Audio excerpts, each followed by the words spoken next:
Hello, sir. It's a pleasure to having you here. Can you please introduce yourself? Yes, thank you for having me. My name is Bob Diderich. I'm the head of the Environment, Health and Safety Division at the OECD. Okay. So, looking forward to the ACF 2025, what is the most strongest takeaway from your side? My strongest, there are several. Maybe the strongest is that I was, and I still am very impressed with the amount of compliance preparedness that Indian companies are looking into, and the amount of help that they're getting to comply with legislation all over the world. That is certainly one of the take-home messages from me.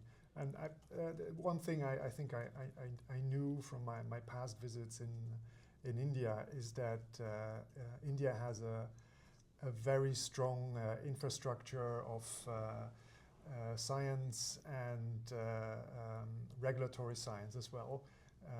A big network of consultants and scientists who help companies comply with chemicals legislation around the world.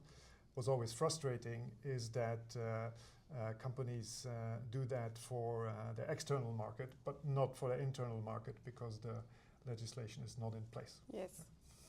Was there is any session or any theme that you resonate to? I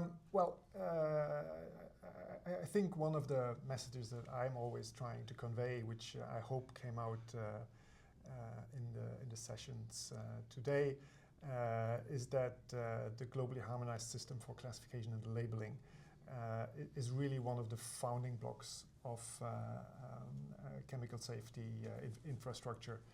And if any country that has not yet implemented the GHS asks itself the question, where should I start? The answer is start with GHS. Yes. But because it has so many ramifications for all other pieces of legislation that you may have or you may want to consider for chemical safety. It will help you implement your occupational health and safety standards. It'll help you determine which industrial facilities are hazardous and need to implement special chemical accident preparation, preparedness and response system, and so on. So the ramification and influence to all other pieces of legislation are profound. Okay. So next question, sir. How can India leverage global data from REACH or TASCA to accelerate the creation of domestic classification and inventory system? Yeah. The reuse of data is a fascinating subject because of intellectual property. Now, classifications are not covered by intellectual property. Yes. So there are opportunities here for reusing classifications done or mandated in other countries, or even classifications from companies in other regions of the world, and either recommending or mandating similar classifications in a country that newly sets up the globally harmonized system for classification and labeling.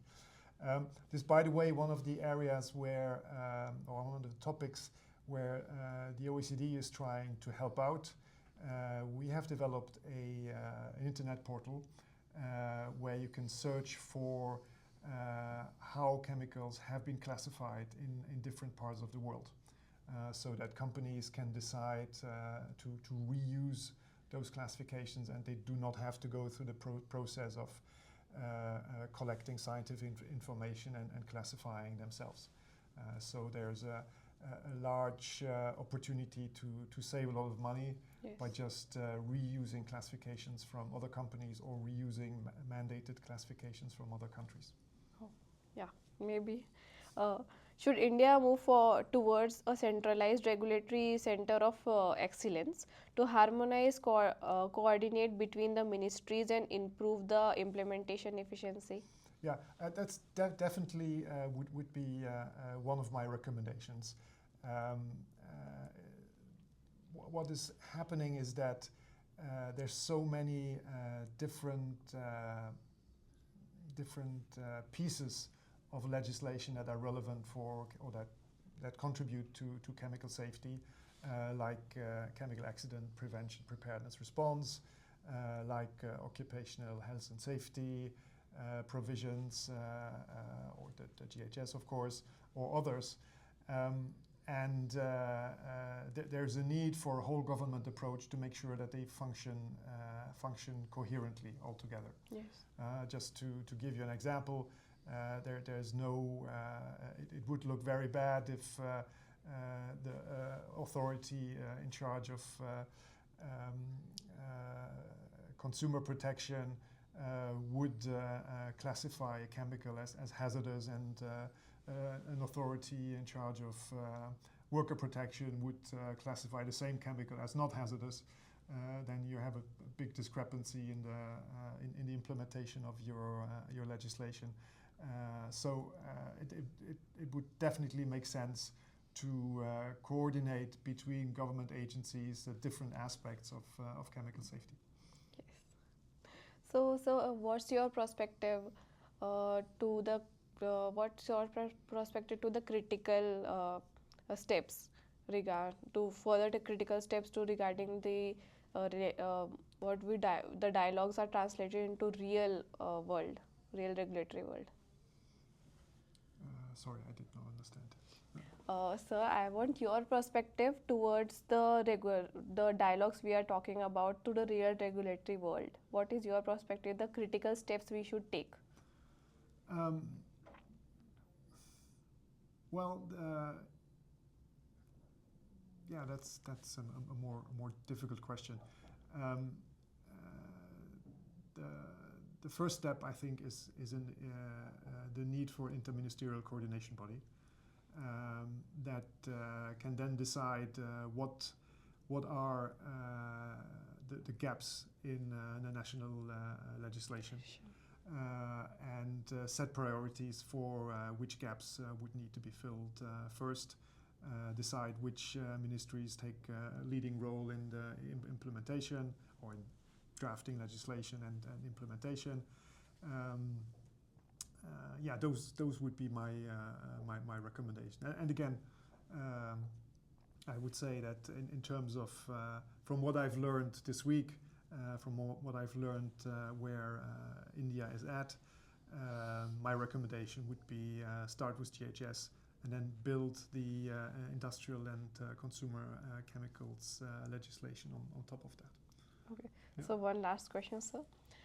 Can you describe ACF 2025 in a one line? In one line.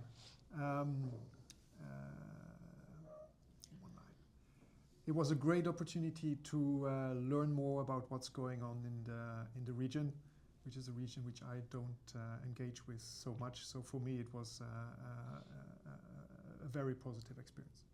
Okay, thank you so much, sir. It's great to meet you and very insightful information you have from your side. Thank you.